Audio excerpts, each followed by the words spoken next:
और अब अगर रोजगार पे बात नहीं हुई तो इस देश का युवा गले में बेरोजगार का पट्टा डाल के घूमेगा। जो ये मीडिया सरकार के कहने पे ये दिखा रही है कि सब कुछ अच्छा चल रहा है, ये बहुत दिनों तक नहीं चलने वाला। इससे सरकार का ईगो इतना बढ़ चुका है कि आज सरकार खुद को देश से ऊपर समझने लगी है।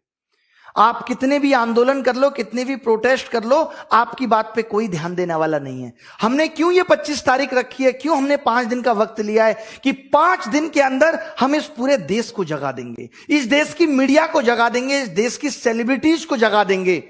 आवाज इतनी बुलंद होगी कि आज मिलियन ट्वीट्स होने के बाद भी अगर मीडिया इस मुद्दे पे बात नहीं करती, मीडिया अगर सरकार को अप्रोच नहीं करती कि देश में सब कुछ ठीक नहीं चल रहा, वैसे आप भी जानते हो, मैं भी जानता हूं कि सरकार को भी पता है कि देश में ठीक नहीं चल रहा, बट ये इतना बड़ा मुद्दा नहीं है। हम किसी लॉ को वापस करने की बात नहीं कर रहे। मोदी रोजगार दो ट्विटर पे जो ट्रेंड कराने की बात हुई है, उस बात का इतना सा मतलब है कि सरकार अब शिक्षाविदों से भी बात करे।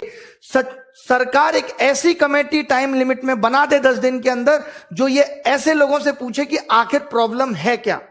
कहीं ऐसा ना हो कि हम इस आंदोलन को खत्म करने वाले नहीं है, ये लगातार चलने वाला है, फिर कहीं बाहर से कोई रिहाना हियाना ट्वीट कर दे, फिर हमारी देश की सेलिब्रिटी कहे ये तो आंतरिक मुद्दा है, हम निपट लेंगे। तो अभी आपके पास मौका है कि इस आंतरिक मुद्दे में हमारा सपोर्ट करें। जो कंगना जी रात 12 घंटे से सो रही हैं, अभी तक उनका कोई ट्वीट नहीं आया है। अक्षय कुमार साहब कनाडा में क्रिकेट खेल रहे हैं, उनका कोई ट्वीट नहीं आया है। और पूछता है भारत, अब युवा पूछता है कि तुम कब हमारी खबर दिखाओगे। अर्णब पूछता है युवा कि तुम कब हमारी खबर दिखाओगे। अमिताभ बच्चन साहब आप ही बता दो, कोरोना में तो आपने बहुत न्यूज चलाई, बच्चों से 1-1 रुपया इकट्ठा करके इन सेलिब्रिटीज को भिजवा देते हैं, कम से कम इनसे ट्वीट तो करवा लें। तो ये वीडियो सिर्फ रिक्वेस्ट मोड में बनाई जा रही है कि अगर मीडिया चैनल इस खबर को नहीं दिखाते, उनका काम है कि वो सरकार से बात नहीं करते, तो हम पहले तो ये समझेंगे कि आज भारत देश का, इस लोकतांत्रिक देश का चौथा स्तंभ ढह चुका है। और उसके बाद हमारी क्या ताकत है ये हम मीडिया को भी बता देंगे। हमें आता है बहुत अच्छी तरीके से आपको नीचा दिखाना। अगर आज इस देश की सेलिब्रिटी, आज अगर इस देश का न्यूज चैनल आगे बढ़ा है तो वो हमने बढ़ाया है। आज देश का 2.5 करोड़ युवा अगर परेशान है तो इंटू 5 कर लो, 12.5 करोड़ लोग उससे जुड़े हुए हैं। और उन सब के मोबाइल घर में जब टीवियों में ये चैनल डीएक्टिवेट हो जाएंगे तो उनको समझ में आ जाएगा कि हम क्या चीज हैं। हम नेटफ्लिक्स, हॉटस्टार सबको अनसब्सक्राइब करा देंगे इस युवा और उनकी फैमिली मेंबर्स के मोबाइल से, तब आपको हमारी ताकत के बारे में पता चलेगा। यह तो हमारी प्लानिंग का एक बहुत छोटा सा हिस्सा है। इसके बाद अभी क्या करेंगे आप सोच भी नहीं सकते। तो यह सीधी सीधी इसको आखिरी रिक्वेस्ट समझ लीजिए। सोशल मीडिया पे हूं, धमकी शब्द का इस्तेमाल नहीं कर सकता, रिक्वेस्ट कर रहा हूं, सभी मीडिया चैनल से कर रहा हूं। यशराज मुखौटे, तमाम तरीके के लोग जो बात बात पे गाने बनाते फिरते हैं, चीजों को वायरल करते हैं, मीडिया को ये दिखाने का वक्त मिल जाता है कि पौरी हो रही है, मीडिया को ये दिखाने का वक्त मिल जाता है रसोड़े में कौन तुम्हारा फूफा था है, जिसे देख के डर रहे थे तुम और तुम्हें दिखाना जरूरी हो गया था। 25 फरवरी 11 तारीख को ट्वीट करना है। आज आप लोगों ने दिखा दिया कि हमारी ताकत क्या है। बट ट्वीट में सिर्फ यह है कि मोदी रोजगार दो। इस ट्वीट पे अगर सरकार, आप खुद बताओ, कल से ये ट्वीट चल रहा है, जब तो जरासी देश तो मिनिस्ट्री ऑफ होम अफेयर्स ने एक नोटिफिकेशन निकाल दिया था।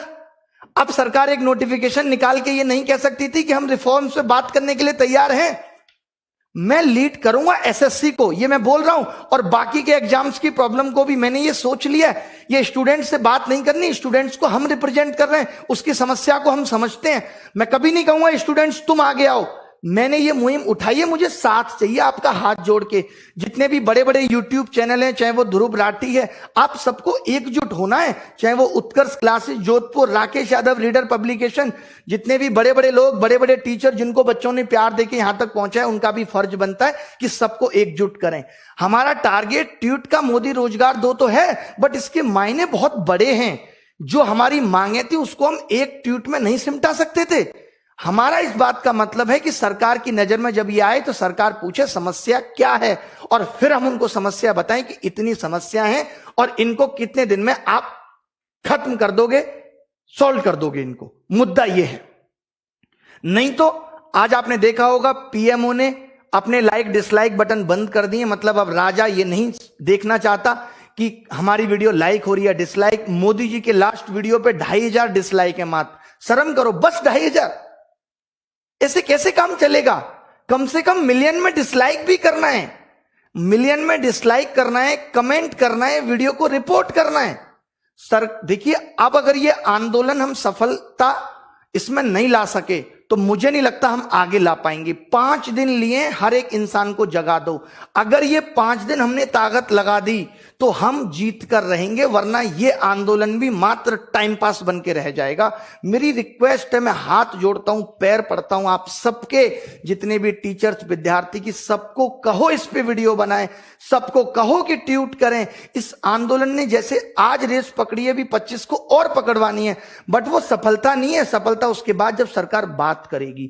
ये आंदोलन अभी इस बात पे है कि सरकार को बात करने के लिए विवश करना है कि रोजगार पे बात कब होगी। इस देश के अंदर शिक्षित होने के मायने खत्म हो गए। आप बताइए, बीटेक करके आदमी घूम रहा है, बीटेक के कोई मायने नहीं रहे, एमबीए करके बच्चा घूम रहा है। ये एसएससी या गवर्नमेंट जॉब में आपको मालूम है इतनी भीड़ क्यों आई?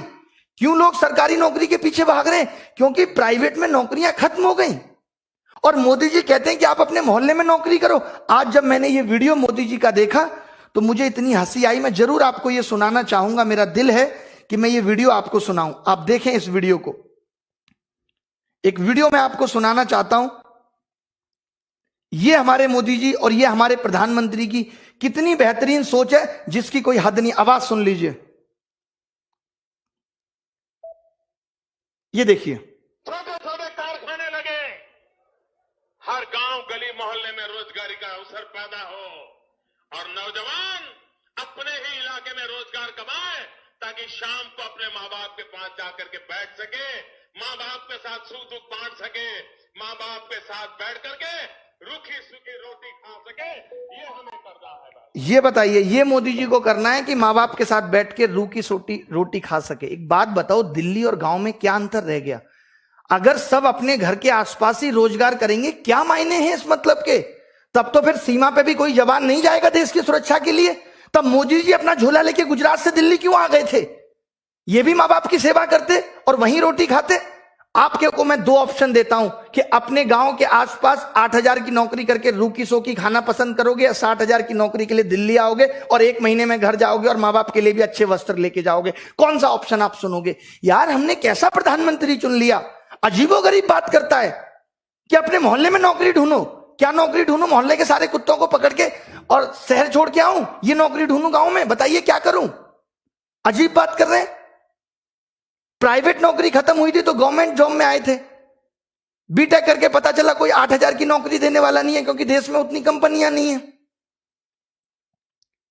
तो मेरी सभी सेलिब्रिटीज से और सभी मीडिया चैनल से आखिरी वार्निंग समझ लीजिए, आप जो समझ लीजिए, ये हमने आपको प्यार देके यहां पहुंचाया है।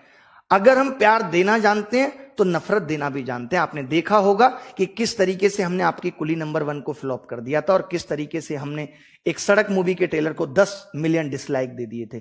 आपको लगेगा कि अरे क्या हो जाएगा इससे, बट आगे आने वाले वक्त में आप देखेंगे कि इसका क्या फर्क पड़ेगा। तो आप जीने देंगे नहीं जब तक आप हमारी सुनोगे नहीं। और गलत मांग है नहीं, इतनी सी मांग है, अगर शिक्षित किया है, काहे को आपने इतने कॉलेज खोल दिए थे? काहे को आप सबको ग्रेजुएट करते चले जा रहे थे? आपके पास और कामों के लिए पैसा था क्या? देश में कोई और काम नहीं हो रहा? आप चुनाव में लाखों करोड़ों रुपए खराब कर रहे हैं। दिल्ली में घुसते ही बोर्ड लगा रहता है, केजरीवाल 26,000 करोड़ का हिसाब दो। हजारों बोर्ड दिल्ली में लगे हुए हैं, इसमें पैसा नहीं लगता सरकार का? अबे केजरीवाल तुम्हारा कितना दूर का रिश्तेदार है, उसके घर जाके पूछ लो कि हिसाब दो 26,000 करोड़ का। इस बात को बोर्ड पे लिख के पूछने की जरूरत है? अजीब नौटंकी है तुम्हारी। दिल्ली के अंदर आप घुसेंगे, जब भी घुसेंगे तो हजारों बोर्ड लगे रहते हैं, केजरीवाल हिसाब दो। केजरीवाल तुम्हें हिसाब देगा कि रात को क्या कर रहा है, ये सब हिसाब तुमसे केजरीवाल मांगेगा। और मांगने तो फोन पे मांगो, तुम्हारे पास केजरीवाल का नंबर नहीं है। संसद में मांगो, विधानसभा के सत्र में मांगो। इन सब चीजों में एमसीडी में पैसा लगाने के लिए तुम्हारे पास पैसा है, नौकरी देने के लिए पैसा नहीं है। ये मैं दिल्ली सरकार से भी कह रहा हूं, डीएसएसबी की नौकरी 2014-15 की पेंडिंग है। एक समस्या है, हलवा समझ के रखा है। चिताएं जला दें अपनी अपने परिवार की। रोटी देने वाला नहीं है कोई माँ बाप को। हर उस एक युवा के आंखों के आंसू से पूछिए जो आज अपने माँ बाप को बूढ़ा होता हुआ देख रहा है और उनके लिए कुछ नहीं कर पा रहा। आज 25-26 साल का बालक जो 4 साल से तैयारी कर रहा है बाप के पैसे पे, आज जब वो उनको बूढ़ा होता हुआ देख रहा है तो उसकी आंखों में आंसू के सिवाय कुछ नहीं है। क्या उसकी तमन्ना नहीं थी कि वो अपने माँ बाप को कुछ सुख सुविधा दे सके? बताइए मोदी जी, आपसे पूछता है, युवा पूछता है, भारत नहीं पूछ रहा है। अर्नब नहीं हूं मैं, इनकी फैमिलियां नहीं है, इनका परिवार नहीं है। मीडिया से फिर रिक्वेस्ट है, मैंने बहुत सोचा था कि मैं बहुत नॉर्मली वीडियो बनाऊंगा, बट मुद्दा इतना गर्म है कि इस पे नॉर्मल वीडियो नहीं बन सकती। गुस्सा आना लाजमी है, क्योंकि कब से देख रहे हैं, हम भी विद्यार्थी थे, हमने भी 2012 में प्री दिया था, मेंस दिया था, एक सिंगल सवाल गलत नहीं था। ये सवाल गलत आना तेरे से ही क्यों स्टार्ट हुए? क्योंकि आपको पैसा कमाने के ऑप्शन चाहिए थे। मुझे ऐसा लगता है कि इन्होंने IIM से बंदे बुला के बिठाए हुए हैं कि कैसे SSC में बिना नौकरी दिए पैसा कमाएं। हम इनसे नौकरी मांगने जा रहे हैं, ये हमसे पैसा कमा रहे हैं। कैसे? फॉर्म भरवाएंगे, एग्जाम नहीं लेंगे सालों साल, फिर दूसरा फॉर्म आ जाएगा, फिर एक और फॉर्म भरवाएंगे, फिर क्वेश्चन गलत देके 100 रुपए वसूलेंगे। अलग तरीके की वसूली चल रही है, बट हार नहीं मानेंगे। मोदी जी, ये देश आपका है तो ये हमारा भी है। हमने भी इस मिट्टी में जन्म लिया है, हम भी इस मिट्टी से प्यार करते हैं, हमारे अंदर भी देशभक्ति है। हम भी आपके उन फैसलों का समर्थन करते हैं जो आपने ठीक किए, बट जहां आप गलत हैं तो बोलेगी प्रजा। देख लीजिए क्या कहा था, चाहे अब्दुल कलाम साहब हो, किसी विद्यार्थी की सबसे महत्वपूर्ण जरूरी विशेषताओं में से एक है प्रश्न पूछना। प्रश्न पूछने में कोई संकोच नहीं है। अगर मैं गलत हूं तो कलाम साहब भी गलत थे, और इनको गलत कहने वाला कोई पैदा नहीं हुआ। राष्ट्रीय युवा दिवस, स्वामी विवेकानंद जी ने भी कहा था, उठो जागो और तब तक मत रुको जब तक लक्ष्य की प्राप्ति ना हो जाए। तो रुकने वाले हम भी नहीं हैं। और ये प्रॉब्लम सिर्फ SSC की नहीं है, railway, bank, DSSB, UP police, MP police, हर एक एग्जाम की ये समस्या है कि इतना भ्रष्टाचार है, इतना भ्रष्टाचार है जिसकी कोई सीमा नहीं है। अरे करो, लिमिट में करो, 10%, 15% करो। तुम्हारे भी भतीजे, फूफे, चाचा के लड़के हैं, हम कह रहे हैं उनको भी नौकरी दो, बट बाकी तो कुछ फेयर करो हैं? या बाकी की पोस्टें बेचनी है तुम्हें? Don't take rest after your first victory. तो ये मत सोचिएगा कि आज अगर हमारा ट्वीट इतना ट्रेंड हो गया अब हम शांत हो जाते हैं। ये तो सिर्फ शुरुआत थी, अभी 25 को करना है। करना किस लिए याद है ना, कि मीडिया इस मुद्दे को दिखाए। रवीश कुमार आप जानते होंगे जो हमेशा इन मुद्दों को दिखाते हैं, वो भी नहीं दिखा रहे हैं। एक वो अभिसार शर्मा है, वो भी नहीं दिखा रहे हैं, वो भी बंद हो गए। किसान, बस इन पत्रकारों का काम क्या, मजे लेना। ये जाएंगे किसान आंदोलन में, देखेगा ये कार्टून सा किसान है, इसकी वीडियो ले लो, अच्छी चलेगी। मीडिया सिर्फ एंटरटेनमेंट का पर्पज बन गया, सिर्फ एंटरटेनमेंट, एंटरटेनमेंट। अरे एंटरटेनमेंट तो हमारा हप्पू की उल्टन पलटन से भी हो रहा है। बताओ, एंटरटेनमेंट के लिए तो हम कौन से शकीरा का डांस भी देख लेंगे। तो रुकना नहीं है। सब मीडिया चैनल को जितना डिसलाइक कर सकते हो उसमें लिखो,